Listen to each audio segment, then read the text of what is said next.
Episode 6 voice over 24। Medinipur collegiate স্কুলে হীরালাল দাস, বীরেন শাসমল ও হেম কানুনগোর মতো teacher, lawyer, professionals এবং ছাত্রছাত্রীদের অনুপ্রাণিত করেছিলেন সুভাষচন্দ্র। তাঁদের থেকেই জন্ম নিয়েছিল এক নতুন বিপ্লবী প্রজন্ম। দীনেশ গুপ্ত, বিমল দাশগুপ্তের নেতৃত্বে এক গোপন দল গঠিত হল। পার্কের জিমে তারা শরীর চর্চা করত, ব্রিটিশ পণ্য বর্জন করত এবং স্বদেশি পণ্য বিক্রি করত। Voice over 26। মেদিনীপুরে লবণ আইন অমান্য আন্দোলন ব্রিটিশদের ক্রোধের কারণ হয়ে দাঁড়ায়।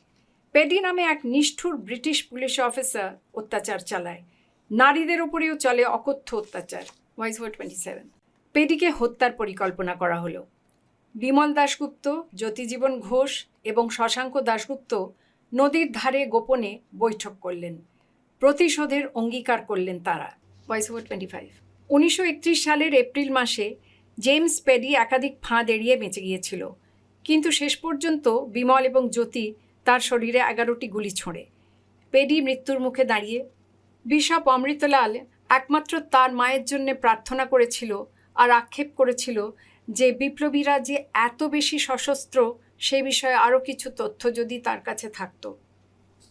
Voice over 26। পেডিকে হত্যার অভিযোগে বিমলকে গ্রেপ্তার করা হলো। পরে উইলিয়ামসকে হত্যা করার চেষ্টা করার জন্য তাকে 8 বছরের কারাদণ্ড দেওয়া হয়, কিন্তু ব্রিটিশদের নিষ্ঠুর অত্যাচারের পরেও তিনি বিপ্লবীদের নাম প্রকাশ করেননি। ভিও 28। 1941 সালে তাকে মুক্তি দেওয়া হয়। বিমল দাশগুপ্ত এবং তার সহযোগীরা কেবল ব্রিটিশদের বিরুদ্ধে লড়াই করেননি, তারা স্বাধীন ভারতের স্বপ্ন দেখেছিলেন। তাদের আত্মত্যাগ আজও আমাদের জাতীয়তাবাদী চেতনার মূল ভিত্তি। 7-1।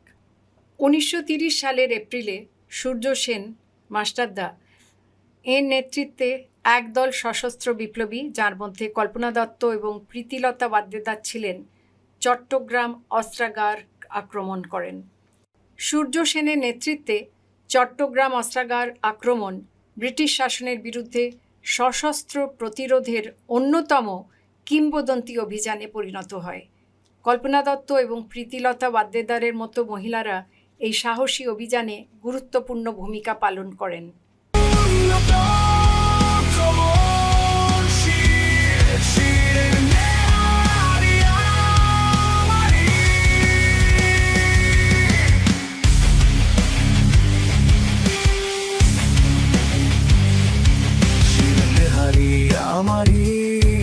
নত শিরই শিখ হিমাদ্রিব বলবীর, বল মহাবিশ্বের মহাকাশ